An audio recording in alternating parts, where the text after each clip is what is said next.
Kalimutan ko kasi marami yung kinanta eh. Never grow old. Alam po natin mga kapatid na pagdating natin doon sa piling ng ating Panginoon na tayo hindi natatanda. Ayan. Never grow old.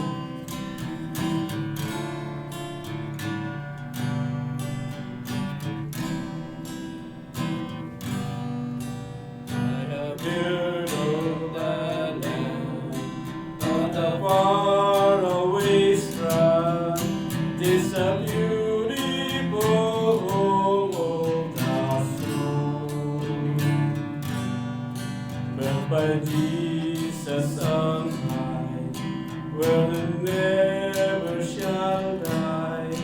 'Tis a land where he'll never grow old. Never grow old, never grow old, in a land where we'll never grow old. Never grow old, never grow old, in a land where we'll never grow old. Amen. In that beautiful home where we'll never more roam, we shall bring in the sweet by and by. Happy praise to the King, through eternity sing. This the land where we'll never shall die. Never grow old, never grow old, in a land where we'll never grow old. Never grow old, never grow old, in a land where we'll never grow old. When our work here is done, and our life crown is won, and our troubles and trials are o'er, all our sorrow will end, and our voices will blend with the loved ones who've gone on before. Never grow old, never grow old, in a land where we'll never grow old. Never grow old, never grow old, in a land where we'll never grow old. Never grow old, never grow old, in a land where we'll never grow old. Never grow old, never grow old, in a land where we'll never grow old.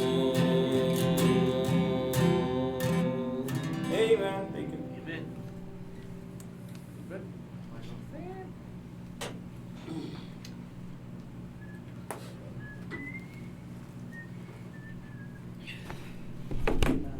In a land that everyone never grow old. Kayo ba'y naniwala siya mga kapatid?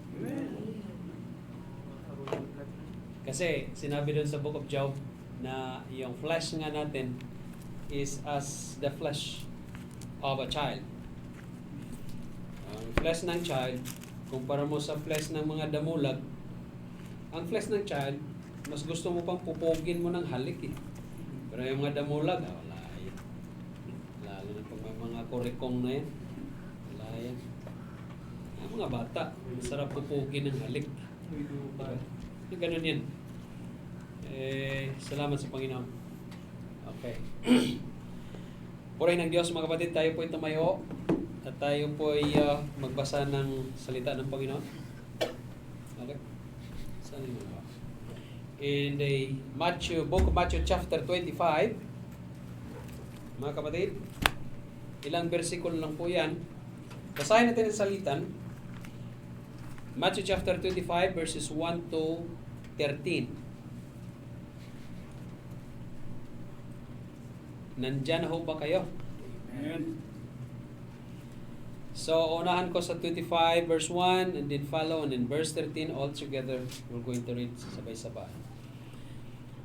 Verse 1, Then shall the kingdom of heaven be likened unto 10 virgins which took their lamps and went forth to meet the bridegroom. And 5 of them were wise, and 5 were foolish. In verse 3, They that were foolish took their lamps and took no oil with them. But the wise took oil in their vessels with their lamps. While the bridegroom tarried, they all slumbered and slept. And at midnight there was a singing.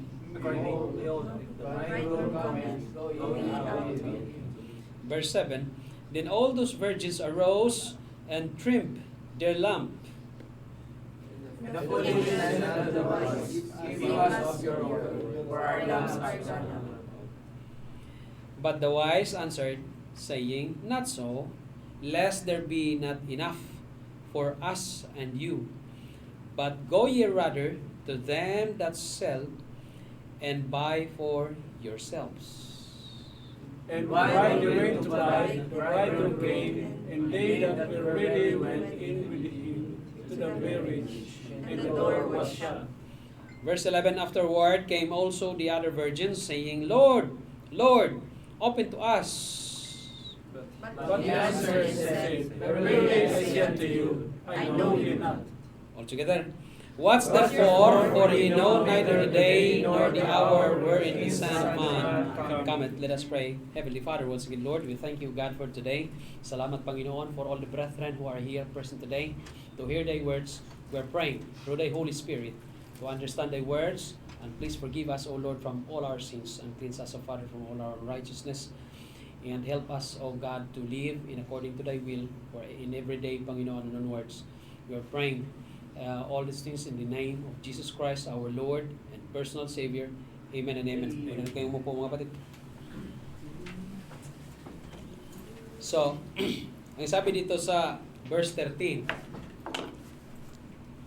In verse 13,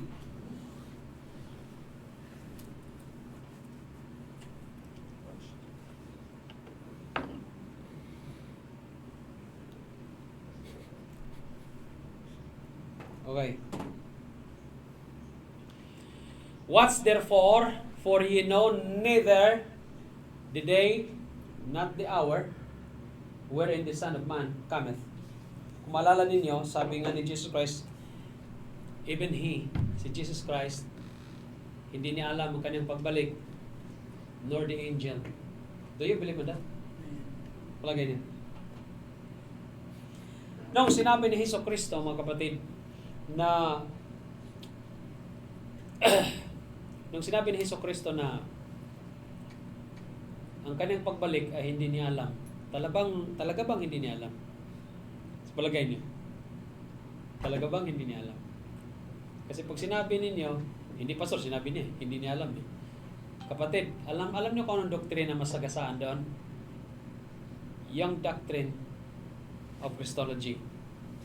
Na si Hesus Kristo pala ay hindi omnipotent. Hindi pala siya omniscient. Hindi pala siya omnipresent. Bakit? Hindi niya alam. Diba? Sinabi ni Hesus Kristo eh. Alam niyo, isa sa tinanong yan sa akin. Kung talagang Diyos si Hesus Kristo, bakit sabi niya? Hindi niya alam ka na pagbalik. Oh. Sinabi niya, word for word. Hindi na ka nagpabalik. Hindi nga, pati angel, hindi alam eh. Kundi, God the Father only. Pastor, yari ka na. Yari ka na. Paano mo paliwanag yan, Brad? Ha? Mga preachers, paano niyo ipaliwanag? Sa Jewish culture daw, Pastor. Ha? Jewish culture. Jewish culture. Yeah, Jewish culture. Cultures. Ganito yung kapatid. Si Jesucristo, tandaan ninyo ang dalawang bagay. Ang kanyang pagka-Diyos at ang kanyang pagkatao. Now, kung si Jesucristo ay, let's say, it needs of the time that He must show Himself as God. Ay, wala ka ng tanong doon. Kung ang pagka-Diyos ang pairalin ni Jesus Christ as required by the time, wala kang question doon. He can make kapangyarihan, He can make miracles before the Israelites, before the people. Tama? Di ba? If time required by the Lord Jesus Christ that He Himself, in His two personality, being God and being human,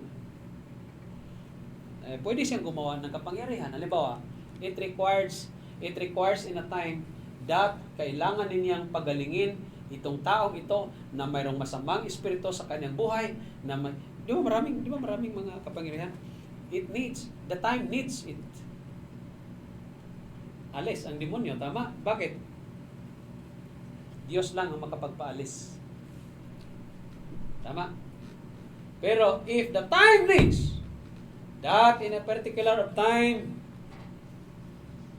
that being a person, yung personality na ba, iba ang pagka-Diyos, iba din ang pagiging human niya. Remember, Jesus Christ is 100% man and also 100% God. Tama ho ba? Pag sinabi niya na hindi niya alam ang kanyang pagbalik, alin doon sa dalawa ang pinairal niya? Palagay niya. Ha? Pagiging human niya. In order for Him to transmit the messages to His audiences, that being a man, hindi niya alam, para din ikaw, bilang tao, maunawaan mo, na bilang tao ka talaga, ay hindi mo talaga alam ang pagbalik ng Panginoon. Tama. Ganon. Ganon ang paliwanag. Alright? Ganon ang paliwanag. Kaya pagka hindi mo aral ang doctrine of Christus, Christology, yung mahirapan ka talagang umunawa. Alright? Ganon yan. Akala ninyo paikot-ikotin lang kayo ng mga tao dyan na hindi niniwala ni Jesus Kristo ay Diyos. Oo. Maraming mga bersikulo, kargada kaya yan sila. Inaral nila kung ano ang mga particular verses magsasabi na si Jesus Kristo ay tao. Aber, yung umiyak siya. Alin ang pinakita doon? Sa dalawang doon. Di ba? Dalawang personality ni Jesus Kristo. God. Okay? Yung kanyang pagka-Diyos, kanyang pagka-Godhead, at ang kanyang human, pagiging human. O sige, ano man ang pinairal niya doon. Kung pinairal niya ang pagka-Diyos na, abay, hindi na siya mamatay. Bakit? Pagka-Diyos pwede mo patayin ng Diyos. Hindi. Walang maligtas sa atin ngayon. Tama ho ba? Ganon. Diba, Brad? Kailangan man natin, Brad, no? Kasi mga loko ito si Satanas gagamit ng ibang mga false prophet gagamit ng mga false people para lang sirain ka. Ganun yun. Tapos pag nadala ka, lalo na sa tuwadcom na yan, ari ka na. Yes or no lang isagot mo. Talaga naman. Ibang klase talaga.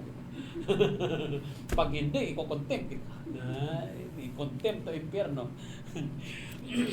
Mga kapatid,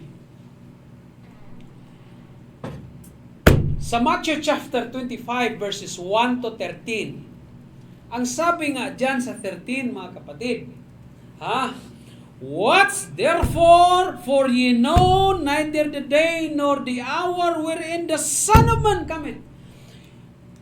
What's therefore? Ano ibig sabihin? Maging mapagmatsyag ka. magiging mapagbantay. Dahil kung hindi mo bantayan, hindi mo lagyan ng bakod ang sarili mo sa pamamagitan ng mga doktrina na sinasabi sa Biblia, mga kapatid, sa salita ng Panginoon, ang pananampalataya mo, mga kapatid, makukompromise yan. Oh! Tapos pag na-compromise na yung doktrina mo, na-compromise na yung sarili mo, wala ka nang pinagkaiba kung ano ang itsura ng mundo, kapatid. Parang magiging hunyango ka na. Hindi ka na ma-identify na ikaw ay isang mananampalataya. Baptist pa talaga. Sabihin mong Baptist ako, pastor? Oh. Alam kong doktrina ko, rigid ang pag-aaral dun sa Riyadh. Tapos, kamukat-mukat eh. Parang kang hunyango, parang sa TikTok ba, nakita doon ng sasakyan, pag anong dumaan ng tao, sa kanyang pananamit, magbagong kulay ng sasakyan. Ibang klase talaga itong kamilyon na sasakyan. No? Pag dumaan ka, magbago din yung kulay niya. Ganon man kamilyon. Ano yung kamilyon? Kamilyon ba? Yung hunyango ba? Kung anong kulay ng paligid niya, ganon din kulay niya. Sarap siguro ng ganon doon. Tapos punta tayo sa bangko ba? Ang kulay ng bangko, magiging kulay na rin natin, Brad. Basta tinaturoan mo kami magnakaw. Mga kapatid, tingnan mo ang hunyango. Walang pinagkaiba kung anong nasa paligid niya. Kapatid, huwag kayong ganyan ha. Mga mananampalataya, do not be conformed unto this world, but be ye transformed. Be ye transformed. Be ye transformed. Romans chapter 12 verse 1. Nandun yun. 1 to 2. Mapagbantay ka, kapatid. Bakit? Hindi mo alam kung kailan babalik ang Diyos. Baka yung pinaghihirapan mo na mga crowns, mga rewards na mayroon ka, na pagdating ng langit ibibigay sa iyo, baka ma-forfeit po yan, mawawala yan. Tama mo ba? Alright? Bakit? Hindi ka mapagmatsyag. Hindi ka nagbabantay. Para bang iniisip mo, Pastor, baka naman siguro 2030 pa yan babalik ang Diyos. Oh. Pwede bang mag-pitiks-pitiks lang muna kami? Pwede bang kung ano-ano lang muna gagawin namin? Ganun ba? Tapos ang kaligtasan, Pastor, saka na lang kami tatanggap. Parang ganun ba? Bukas-bukas ba? No. Oh. Ano sa palagay niyo? Okay yata yan. No. Palagay niyo. Mga kapatid, tinuro ng Diyos, mapagbantay ka, mapagmatsyag ka. Ano ibig sabihin? What does it mean? What does it mean to be ready? Kapatid, to be ready ba sa pagdating ng Panginoon? Pag sinabi mong to be ready, meaning you must be also productive sa paglilingkod sa Panginoon. Tama ho ba? Sa palagay niyo? When you are talking about to be ready before the Lord to come in this world, mga kapatid, sa pagbalik niya, it doesn't mean na you are ready only for what? For nothing. But you must be ready. And at the same time, you must be productive. Ano sa palagay niya? Kasi kung hindi ka naman productive, ready ka lang, abay, walang pinagkaiba. Sa may knowledge ka nga lang, wala nga lang wisdom.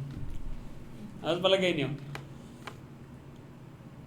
Maraming mga mananampalataya all over the world, inside the churches,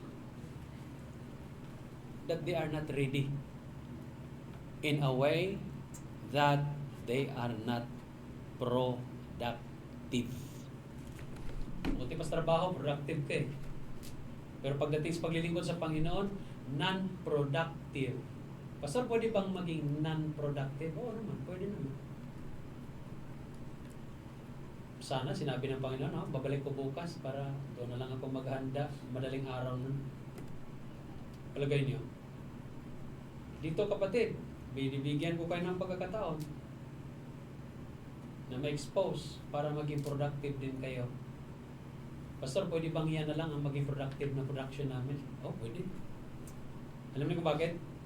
Kasi pag nag-aaral talaga kayo ng salita ng Panginoon, mabigyan kayo ng responsibilidad na mag-aaral ng salita ng Panginoon, malay mo, hipuin kayo ng Diyos, puso niyo, na maging productive nga in a way, maglilingkod kayo sa Panginoon. Palagay niyo. Dahil, ang kaharian ng Diyos, pag pinag-usapan natin ang Kingdom of Heaven or Kingdom of God, di ho ba? Hindi naman nawawala yung usapin ng pagiging mga anak ng Diyos. Eh. Di ba? Tama? Pag pinag-usapan natin ang Kingdom of Heaven, hindi po mawawala na kailangang pag-usapan natin ang kaligtasan. Tama? Kaya nga ang sabi dito eh, tingnan nyo, I want you to understand what is meant to be ready.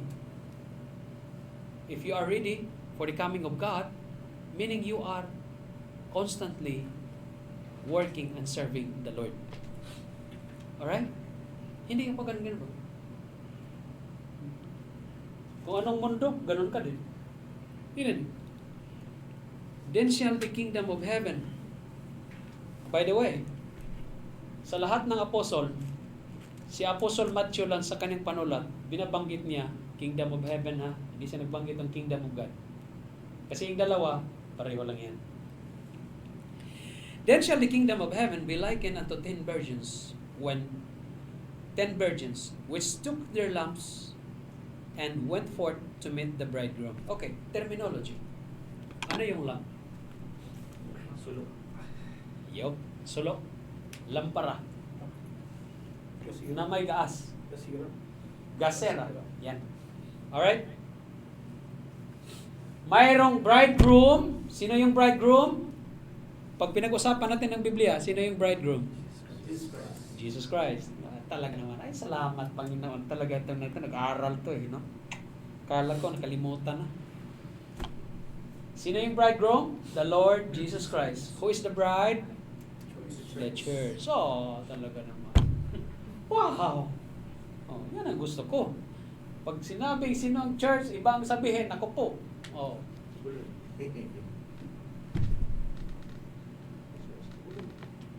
My bridegroom, my bride, pagdating ng panahon kasi, sa 7 years tribulation, kapatid, nakalimutan kong banggitin, kasi nabanggit ko, sa 7 years tribulation sa lupa, dito sa taas ay sa langit tayo, kasi marapture tayo, ang mangyayari doon, rewarding, judgment seat of Christ. Okay? At pagdating doon sa patapos ang 7 years tribulation, anong mangyayari? Marriage supper of the Lamb. May pag-asawa doon, hindi affection, kundi the marriage supper of the Lamb. The Lord Jesus Christ is the Lamb. And then who is the bride? The church. Kaya ang gusto ng Panginoon, ang church na ito, birhen. Ano yung birhen? Hindi nagalaw. Alright? Hindi nagalaw. Hindi yung pilabalde ba? Okay. Pardon the word that I use. Kung spiritual ang pag-usapan, yung chaste virgin, the church to be chaste virgin, ibig sabihin, uncompromised pagdating sa doktrina. Yan ang ibig sabihin. Yung doktrina ng church na ito, hindi na-compromise. I will give you an example. Halimbawa, si Brother Ryan, nag-usap sila ni Sister, Brad, mag-abroad ako. Diba? Sabi mo, mag-abroad ka. Tapos pag-uwi, after 2 years, pakasal kayo. Parang ganun ba? So may usapan. Ang sigiro, Brad, na birhen pa ito. At may plano. Ganito, ganyan. So nag-abroad si Brother Ryan. Okay. After 2 years, kung nabalitaan ni Brother Ryan, may ginawa yung girlfriend niya na kakaiba. Pag-uwi mo, pagkasalan mo kaya? Palagay niyo. Ha? Bihira. Nagpadala ka ng pera, binilhan mo ng sasakyan, binilhan mo ng apartment, tsaka bahay, ganito ganyan, pinadalahan mo ng pera, malaking pera, tapos si kumpare lang pala ang nakinabang, abay, napaka ano naman ni kumpare, no? Talaga naman napaka ibig sabihin si kumpare bantay sa lakay. Oh, bantay sa lakay si Kumpare. Bakit? Alam naman niya na si Kumare, wala yung asawa niya na doon. Kumare talaga eh, no? Ito si Kumpare talaga, minsan mula sa ulog to, no? Parang ganun, no? Oh, bigyan mo ng Inmax, ang ano mo, tapos iba. Ang saklap, ang sakit. Sa palagay niyo, pakasalan mo kaya yan? Baka dito pa lang, maghiwalay na kayo eh. Tawagan mo na siguro sa tulpo eh. Tulpo ba? Rapid action. Gusto kong makuha sa akin, kukuha kong gano'n. Masakit. Kapatid, masakit sa damdamin ni Hesukristo pag nakita niya ang church na compromise ang doktrina niya. Paano ma-compromise? Ganito lang kasimple. Bigyan ko kayo ng very classic example in the church. Ako, pastor. Great church.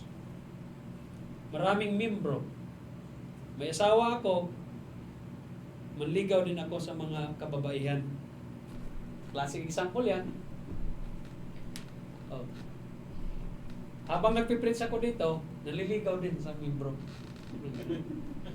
Pinapapatay pa. Nung pinapapatay na ni pastor, yung boyfriend ng babae, kasi nagbo-boyfriend siya, nagsisilos ako eh. Parang ganun ba? Papatay mo na. Tapos mag-preach ka rin doon. Dahil doon ang namatay na lalaki, no? Tapos mag-preach ka doon ng kailangan ibaligtas dahil yung patay na yan, ganito, ganyan. Pastor, parang may pinutumbok ka.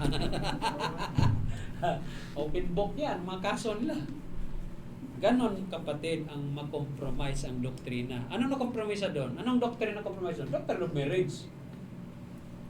Kaya nga si Apostle Paul, ganon na lang ang kanyang pamamanhikan na ikaw, church, to be a chaste virgin. Bakit? I espoused you to one husband, and the husband of that is the Lord Jesus Christ as the Lamb.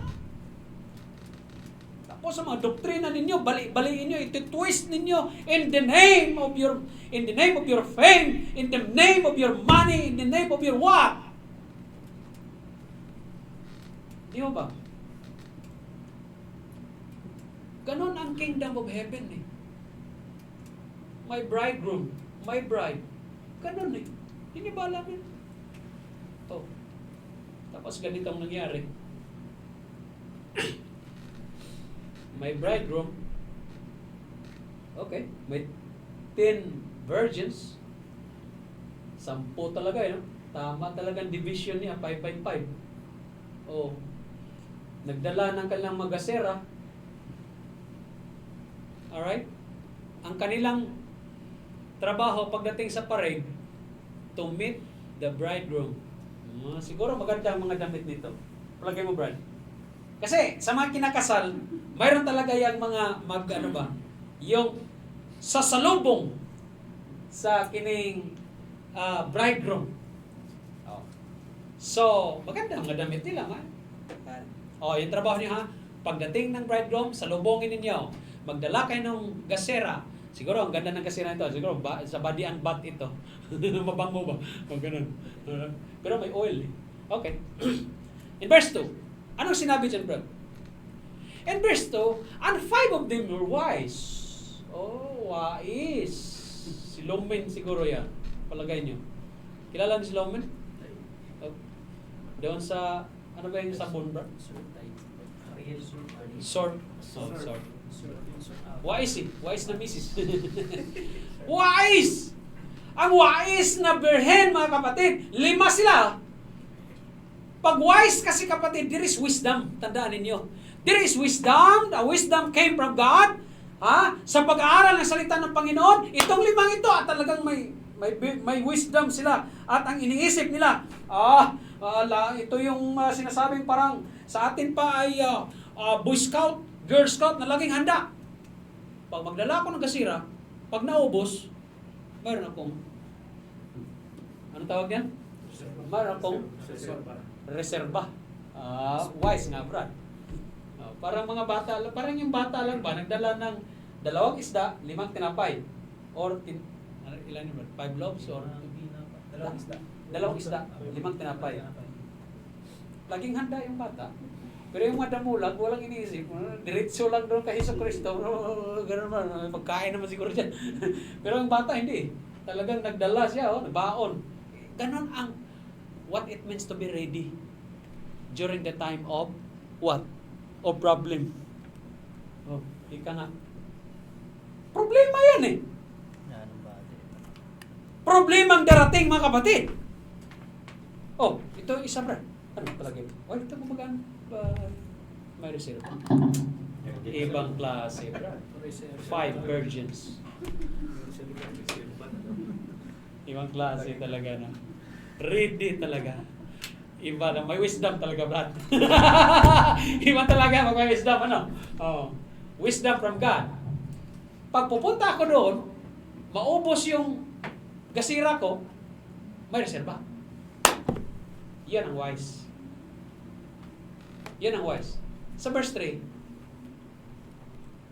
abay, ang mangmang. Ang mangmang, kapatid. Ang mangmang. Ang hirap no? Bow. Andito si mangmang na parang kuliho. Ang akala niya kay Pagong, siya ay makalagpas. Pero hindi naman pala. Kapatid, ang mangmang, ganito lang yan. Padalos-dalos lang ang diskarte niya. Makita niyo ang mangmang na tao, grabe yan, padalos-dalos ang decision niya. Minsan ganun. So, we are all equal guilty. Ako naman, meron naman panahon nagmangmang din ako. Meron naman ganun.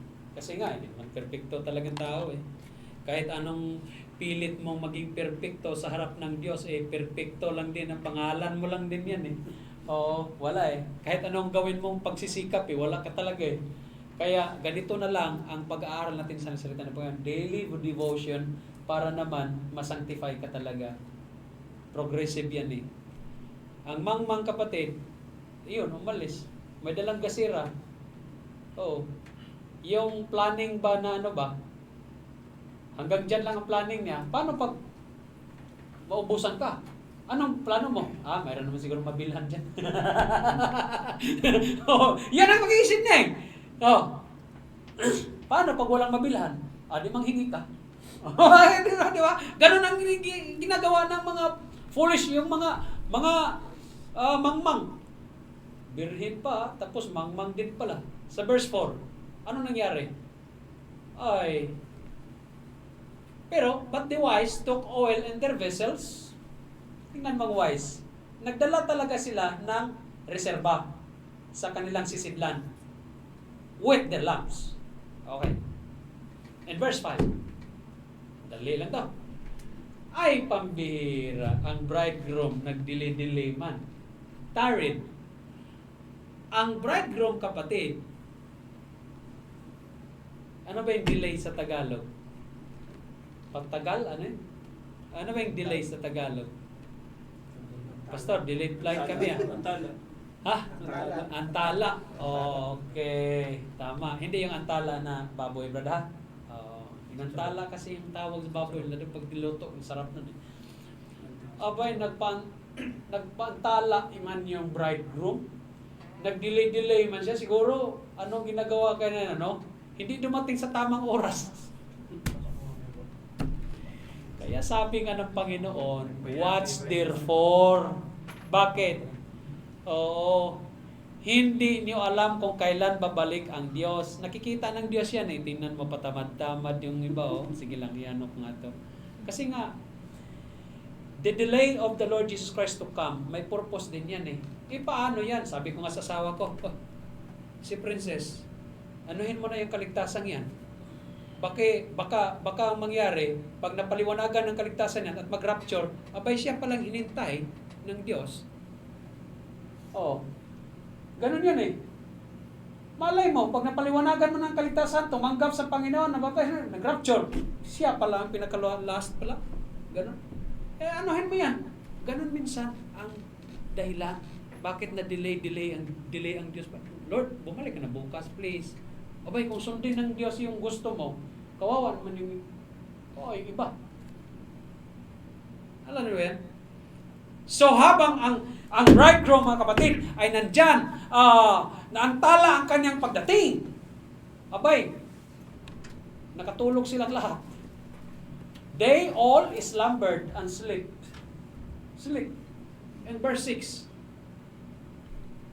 And at midnight, kita mo, midnight.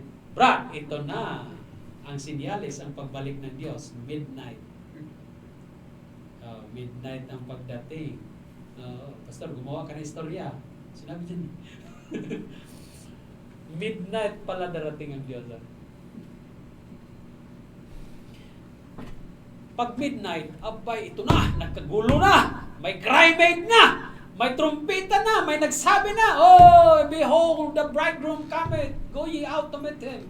Siguro, alam niyo yung taong tulog, pag bigla mong gisingin yan, pag tayo ng tumba, diretso yan, kung saan mapunta eh. Ganon eh, nakaranas na ako ng ganyan, kapatid. Yung tulog na tulog ka, bigla kang gisingin, oh, dito na, basta pag tayo mo, diretso kung saan mabangga ka eh. Oo, ganon kaya yon. Oo, nakaranas na akong ganon, sakit ng tuhod ko.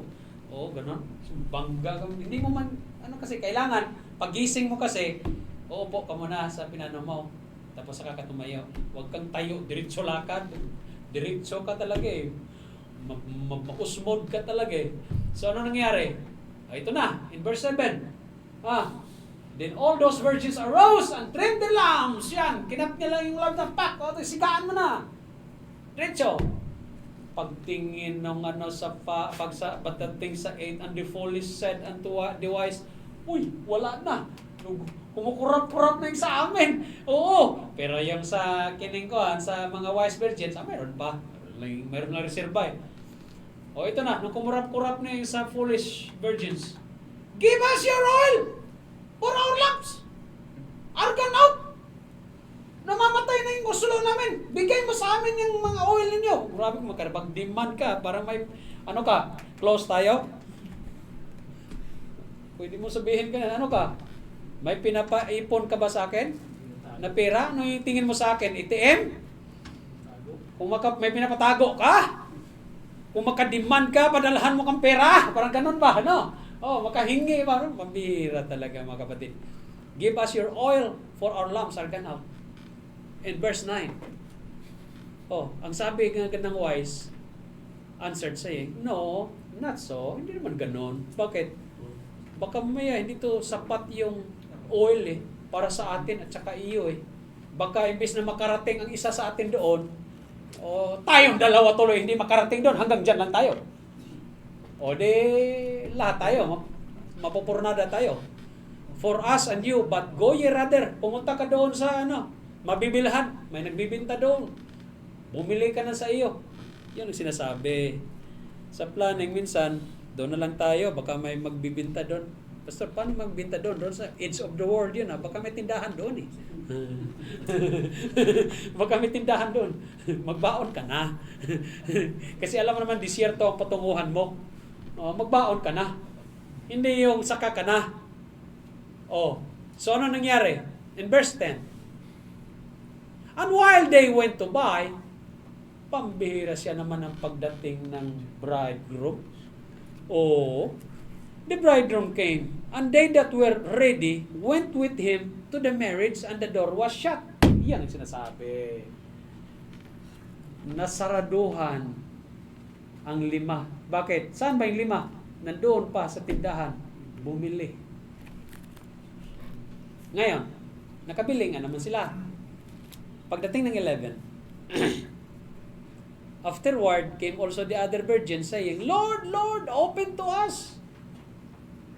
And in verse 12, but he answered and said, verily I say unto you, I know you not.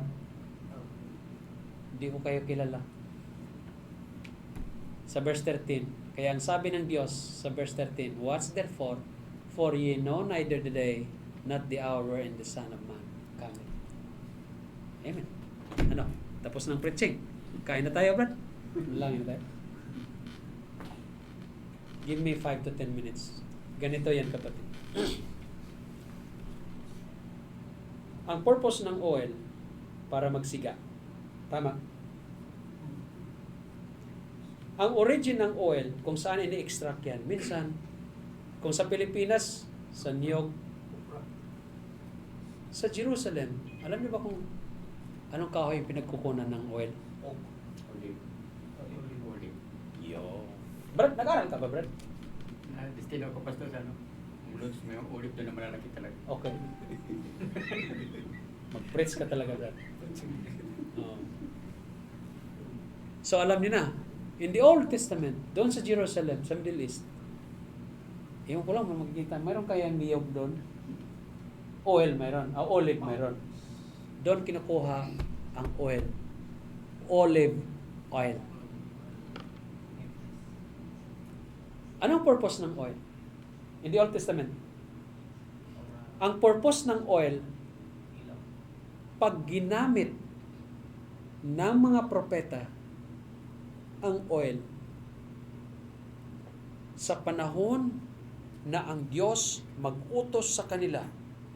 For example, God commanded Prophet Samuel, anoint King David, anoint David, the son of Jesse, to be the king. Alam niyo ba kung anong oil na ginagamit doon?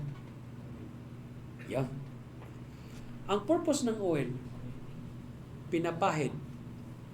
Sa English, ano sa English yan? Anoint. Yan. In-anoint. Kasi ang pag-anoint, kapatid, kung sa movie tingnan ninyo, dito nga, paano, so dito, gaganon, para papunta dito sa kanilang noo. Tanda yan ng pagpili ng Diyos sa hari na yan. Ngayon, kung pag-usapan natin ng shepherd, alam niyo yung shepherd? Pastol. Ang shepherd, gumagamit din sila ng oil para pangpahid sa mga topa, kambing, or anumang hayop dito din. Alam mo kung bakit dito? Kasi kung dito sa katawan, pag mayroong mga insekto dyan sa katawan, ginaganon ng mga ano nila yan ng buntot. Oh, tapos gaganon sila, ganon. Pero pag dito ng mga insekto, mahihirapan sila talaga. Minsan siguro, dila ang ganon mo siguro para ganon. O para sa atin, walang problema, ganon natin. Pero yung hayop, hindi maabot ng dila yan. Oo. Kaya ang ginagawa ng mga tupa, mga pastol sa mga tupa niya, pinapahiran dito dito ba, noo ba? Ng oil. Bakit? Para yung mga insekto hindi makadapo. Bakit? Ang ginagawa kasi ng insekto, kapit pag dito na, binabangka nila yung ulo nila sa kahoy. Bakit? It causes them, ang tawag nito,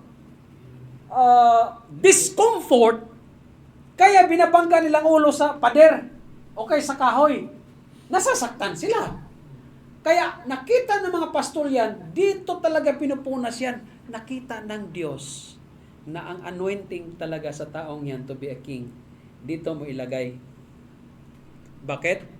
Spiritually, brethren, ang anointing with oil is the same as, listen to this carefully, is the same as the anointing of the Holy Ghost. Huwag niyong kalimutan yan. Saan man kayo dalhin ng mundo? Anointing of oil is the same as application principle. Spiritual matter is anointing of the Holy Ghost sa puso mo, sa buhay mo. Nung tinanggap mo si Jesucristo, binigyan ka ng Holy Ghost or Holy Spirit kasi alam ng Diyos na dadaan ka rin sa mga problema at pagsubok sa buhay mo. Kaya nga ang sabi ni Jesucristo, I will give you comforter. Bakit? This world will cause you discomfort. Kaya may comforter na ipadala ko sa inyo.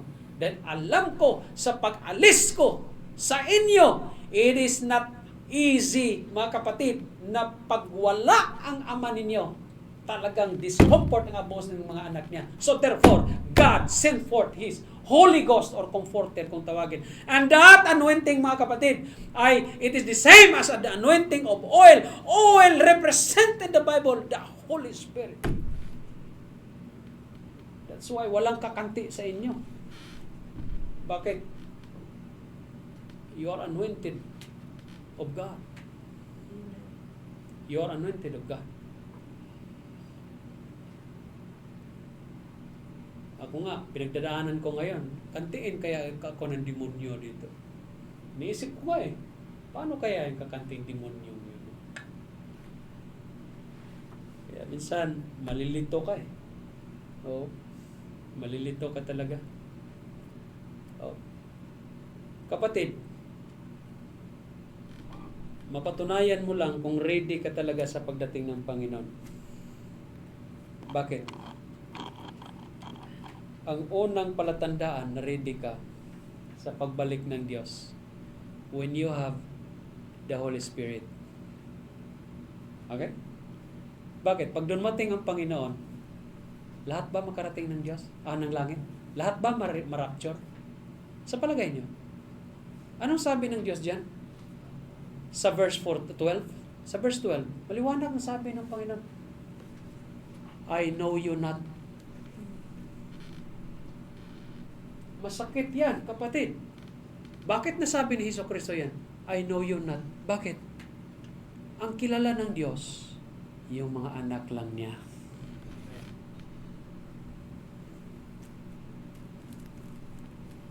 Ano sabi doon sa John chapter 10? Verse 27, bro.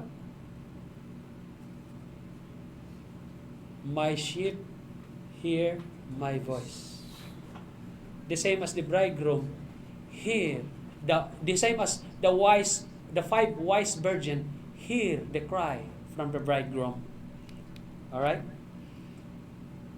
My sheep hear my voice, and I know them, and they follow me. Mga kapatid, kilala ka kaya ng Diyos? Opo, pastor. Okay. So, alam talaga ng Diyos na anak niya. Opo, pastor. Yung sunod na word, do you follow Him? Meron ba ganyan, pastor? Kailangan pa ba talaga yan? Yan ang labanan. Ano, naunawaan ninyo? In verse 28, my Father which gave them me, in verse 28, and I give them unto them eternal life. Kita mo yan? What it meant to be wise. Doon sa book of Proverbs, maliwanag na yan Ang wisdom, ang wise person, kumpara sa foolish.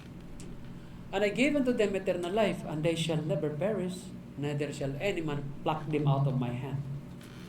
Yan ang palatandaan kung ikaw ay tupa ng Diyos, kung ikaw ay anak ng Diyos. At alam niyo doon sa book of Romans chapter 8, napakaliwanag doon. Sa Romans chapter 8, mga kapatid. Alright? Sa Romans chapter 8, verse 9. Ito yung gusto kong itanim sa utak ninyo, sa puso ninyo, kung papaano ang basihan talaga na ikaw ay anointed of God. Ikaw ay anak ng Diyos. Ito talaga ang palatandaan Sa verse 8 pa lang kapatid, sa verse 9, but ye are not in the flesh. Kayong mga anak ng Diyos, kayong mga wise virgins, kayong mga wise person, mga saved na mananampalataya, you are not in the flesh but in the spirit. Kaya magbago kayo. Yung mga ginagawa ninyong makamundo, iwanan nyo yan. Bakit? You are not in the flesh. Flesh meaning worldly flesh. Worldly. You are not in the flesh, but ye are in the Spirit. Espiritu ka Nasa Espiritu ka na. Holy Spirit In fact, our body is the temple of the Holy Spirit. Tama? If so be, kung ganun talaga, that the Spirit of God dwell in you. Ang Holy Spirit of God dwell in you. Nakatira sa inyo. Abideth in you forever. Spirit of God dwell in you. Nananahan ba? Saan man dwelling place mo, pastor? Ako, dwelling place ko, Tacloban. Now, if any man have not the Spirit, kung wala bang nagdwell sa kanya na Holy Spirit of Christ, hindi ka talaga sa Diyos. Bakit? Ang palatandaan na naging anak ka ng Diyos ay ang banal na Spirito. Kaya nga, mga kapatid, italon mo Brad doon sa verse 11. Sa verse 11, but if the Spirit of Him that raised up Jesus from the dead, ang nagpabuhay muli kay Hesus Kristo ay ang Holy Spirit, ang banal na Diyos. Ang banal na Espiritu, mga kapatid. But if the Spirit of Him that raised up Jesus from the dead dwell in you, yung Holy Spirit na nagnanahan sa inyo, He that raised up Christ from the dead, ang Holy Spirit yun shall also quicken you from your mortal bodies by His Spirit that dwelleth in you. Kapatid, ilang beses binalik-balik ang dwell. Bakit? Ang Holy Spirit, after you receive the Lord Jesus Christ as your Lord and personal Savior, the Holy Spirit dwelleth in you. Ano yan, mga kapatid? Soteriology, the doctrine of salvation. In verse 16, ito ang patunay na may oil kayo.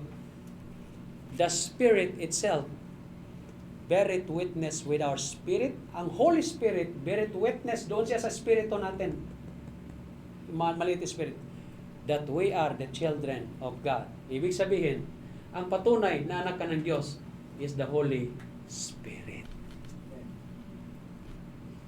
At ang Holy Spirit na yan, siya din ang nag-anoint sa iyo. Bakit? Ang oil for anointment. Ang Holy Spirit for our anointment. Pastor, saan ho mababasa yan, mga kapatid? In 1 John chapter 2 verse 20, mga kapatid, tingnan natin. In 1 John chapter 2 verse 20. 1 John chapter 2 verse 20.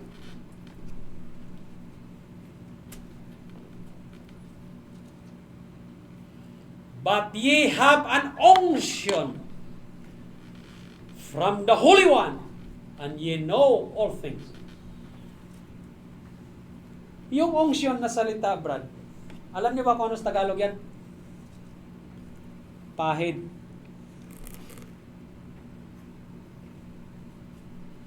Saan yung pagpapahid? Old Testament, ang oil pinahid dito sa mga king. Ang pastor, pinahid dito sa kanyang alaga. Ang Diyos, pinahid sa atin. Inanoint ba sa atin ang banal na Espiritu? Amen, mga kapatid? In 27, verse 27, but the anointing, ito na, pahid or pag-anoint, which ye have received of Him, abided in you. Sino nag-abide sa atin? Si Holy Ghost. Tayo, mga kapatid, ang anointment natin is the Holy Spirit. The unction of the Holy One is God. But the anointing which ye have received of Him abideth in you. And ye need not that any man teach you. Ye need not that any man teach you. Hindi kayo tuturuan dapat ng ibang mga tao dyan, kundi ang Holy Spirit ang tuturuan. But as the same anointing teacheth you of all things. At ang Holy Spirit na yan, that is the truth. The Spirit of truth ba? Doon sa book of John. Kasi si John lang nung paliwanag dyan. And is no lie, and even as it hath taught you, ye shall abide in Him. You continue working with the Holy Spirit. You continue cooperating with the Holy Spirit because you are the children of God. Naunawan ninyo? Maliwanag ba sa inyo? Amen.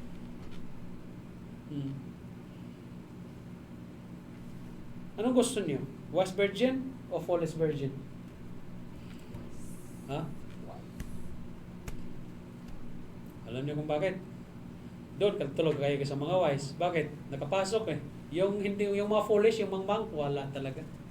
Kapatid, ang isang taong hindi ligtas, okay? Ang isang taong hindi ligtas, ito yung mga taong ayaw tumanggap kay Hesus Kristo. Tawa ho ba? Ito yung pinapakita kung gaano sila kamangmang. Bakit? Ang karunungan kasi nila makamundo may diferensya talaga yung kung ang karunungan mo makamundo. Bakit? Sa harap ng Diyos, kamangmangan yan eh. Pero ikaw, ang makalangit, kamangmangan sa'yo. Bakit? Ang makamundo, yon ang karunungan mo. Di ba biblical yan? Tama ho ba? There is a difference when you are talking about foolishness before the Lord and foolishness before the world. Ang makadiyos, foolishness ng mundo. Pero sa harapan ng Diyos, ang mundo, foolishness yan sa Diyos. Saan kayo? Doon kayo sa temporal o eternal? Nakuha ninyo mga kapatid? Naintindihan nyo ba what it's meant to be ready? To be productive. Dapat maging produktibo tayo. Bakit? Ano bang gagawin natin para maging productive tayo? Simple lang. Aral naman sa salita ng Panginoon. Oh. Simba. Simba tayo. Pray tayo. Ganun. I-workout natin, salvation natin. Yan man yung ready. Ano pa ba? Oh, hindi yung parang hunyango. Bakit? Sabi pa naman ng Panginoon, pasabihin mo, ligtas ako, pastor. Bakit? Ay, ano ko eh. Makalangit na yung mga nasa bibig ko eh. Kumusta naman ang devotional life mo? Ano ba yung ganon? Nako. Oh. Yung foolish virgin, parang walang pinagkaiba yan doon sa Matthew chapter 7 verse 21, verse 20. Matthew chapter 7 verse 20, dito tayo tapos. Matthew chapter 7 verse 20. Wherefore, by their fruits, ye shall know them. Nak. Kapatid, ang mga foolish, yung mga mangmang, mga hindi ligtas ba, malalaman mo good talaga na itong mga taong ito ay hindi ligtas. Malalaman mo na itong mga ito hindi pupuntang langit kundi pupuntang impyerno. Bakit? By their fruits ye shall know them. Pastor, paano yung mga mananampalataya na parang ganon? Bot lang. Di ko alam talaga eh. Minsan nalilito din ako eh. Nalilito din ako, ligtas ba to? Hindi. Bakit? Tingnan mo naman, nagmamanifest ko anong worldly na mga ginawa. By their fruits, ye shall know them. In 21, ano sabi? Not everyone that saith unto me, Lord, Lord, shall enter into the kingdom of heaven, but he that doeth the will of my Father which is in heaven. Oh. Yun lang talaga eh. Tapos in verse 22, magreklamo pa. Parang 5 virgins lang ah. Many will say to me in that day, Lord, Lord, have we not prophesied in thy name? Ginagamit din namin ah. Nagpipreach din kami sa pangalan mo pa nga eh. Oh, great church pa nga eh. And in thy name have cast out devils. Nagka-cast out pa nga kami ng devils eh. Minsan lang hindi lumalabas, nanatili. Bakit? Hindi naman si Jesus Christ eh. Okay? At in thy name, many wonderful works. Tingnan mo, Pastor. Oh Lord, tingnan mo Lord, kung paano kami maggagawa ng miracle ha. Tayo, ikaw nasa wheelchair, lumpo. Tingnan nyo, makatayo ito. Tayo! Ganon-ganon man din ang ganon din yung tao eh. Gaganon-ganon, kunyari ba, lumpo ba na? O nakatayo nga naman. O tingnan nyo, makapangyarihan na siya. Baliw. Hindi. Kinausap mo lang yan kanina, pag ganan ka, bigyan kita ng pera. Bigyan kita ng ayuda. Ganon lang eh. O, ganan ka ha. O, di, milagro. Miracle before people. In thy name. In thy name, sabi niya. And in thy name done many wonderful works. Grabe. O, ito. Lord, ito. Gumamit kami ng wonderful works. Kita nyo to. Ito. Pak! Uy, nawala man, Brad. Wala na saan. Kaya yun. Ang bilis ng trick eh. Magic trick eh. Ganito ganan. Wonderful works before the people. Oh. Pero ano ang sagot ni Jesus Christ sa 23? And then will I profess unto them. Sabihin ko sa inyo, I never knew you. Depart from me, ye that work iniquity. Kita niyo? Ang 5 virgins, mga kapatid, it represents a saved person ready to be used by God. They are ready and they are productive. Bakit? Nung dumating ang bridegroom mo, andoon na nga. Yung 5 virgins na mga foolish, abay, nagre-representa yan para sa akin. Nagre-representa yan ng hindi talaga ligtas. Nagligtas-ligtasan lang. Para kunyari, ligtas ba? Virgin pa Pero mapapatunayan mo lang talaga na hindi ligtas yan. Bakit? Magmamanifest Unang-una, hindi nga nakapasok Ang sagot ng Diyos, I never knew you. Ganun daw ang sabihin sa'yo ng Diyos, I never knew you. Yan ang palatandaan na hindi ka talaga ligtas. Pangalawa, ang oil, kapatid, sinabi na natin kanina, it represents the Holy Ghost. Ngayon, pag ligtas ang pag-usapan, may Holy Ghost ka. Kung hindi ka ligtas, saan ang Holy Ghost mo? Wala. Gaganon mo pa ang Holy Ghost. Come, Holy Spirit. Bakit? Pagpapatunay talaga na hindi ka ligtas. Paano kung hindi papasok ang Holy Spirit? Paano kung Spirit of the Glass ang pumapasok sa iyo? Masaklap naman, brad. Spirit. Nung nandoon ba sa mga grocery store ba? Di ba mayroong tinatawag na spirit, wine and spirit. Bakit wine and spirit? Oo. Tinanong ko yung supervisor namin, Sir, bakit wine and spirit? Oo. Kasi pag nakainom ka talaga ng wine, espiritu mo, kakaiba na Abay, ganun pala yun. Paano kung ibang spirit ang papasok sa'yo? Ang gusto mo, Holy Spirit ang darating sa'yo. Kapatid, ang susi ng pagpasok ng Holy Spirit sa'yo, tanggapin mo muna sa Jesucristo. Oo. Nang tama. Para mananahan ang banal na Espiritu sa'yo. Ganon yon. Ganon, mga kapatid. What is meant to be ready for you and productive? What is meant to be ready bilang mananampalataya? Amen? Amen, kapatid? I hope you understand something today. Let us stand, let us pray.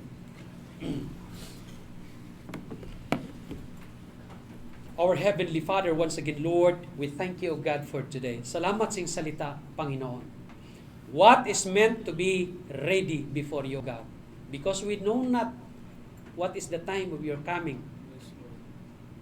We, as the children of God, the bride, the church, must be ready and productive. This is what it meant to be ready. To be productive. Panginoon, tulungan niyo po kami sa buhay namin. Marami din kaming mga pinagdadaanan, each and every one of us. Marami kaming mga problema, mga pagkukulang. Lord, ituwid niyo po kami. Ituwid niyo po kami. Patawarin niyo po kami sa aming mga kahinaan, mga pagkukulang at mga kasalanan. Patawarin niyo po kami, O Diyos. Have mercy on us. Maawa po kayo sa amin. Panginoon, gabayan at ingatan niyo pong bawat isa. Mga kapatiran, Sister Jen, pagalingin niyo po, Panginoon, restore mong kalusugan. And this church, patuloy mong pagpalain at gabayan ng bawat isa. Me, as your servant only, O God, gabayan niyo po ako, O Diyos.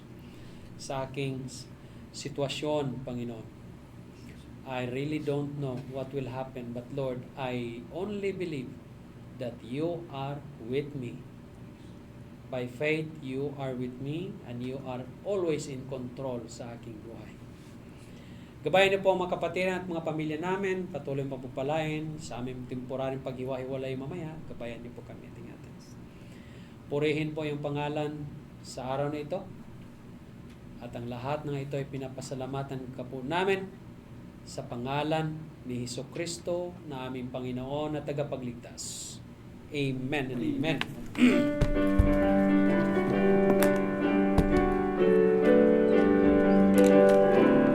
To God be the glory, great things He hath done.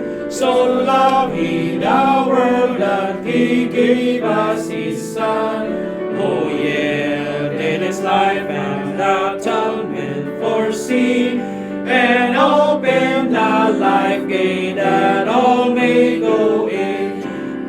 Lord, praise the Lord, let the earth hear his voice. Praise the Lord, praise the Lord, let the people rejoice. Oh, come to the Father through Jesus the Son, and give him the glory, great things he hath done. Amen. Brad? Manatiling na nakatayo. Oh Father God, maraming salamat Lord sa successful po naming panambahan sa araw na to Lord. At maraming salamat at marami po kaming natutunan. Yes. And make sure Panginoon na may ibahagi po namin ito Panginoon sa mga mahal po namin sa buhay. At Ama, pag-pray po namin Panginoon ang aming pagkain Panginoon, pagsalusaluhan. Yes. Bless this food Panginoon, na magbigay sa amin ng kalakasan at kagalingan po sa aming pangatawan Ama. And pakaingatan din Panginoon ang pansamantala po namin paghiwa-hiwalay. Yes. At pag-uwi po sa kanilang pansamantalang tirahan po Panginoon na makarating po ng maayos at ligtas po Ama. Yes, yes. At ang lahat ng ito Lord ay aming dalangin sa iyong anak na si Jesus na aming tagapagligtas. Amen. Amen. Amen.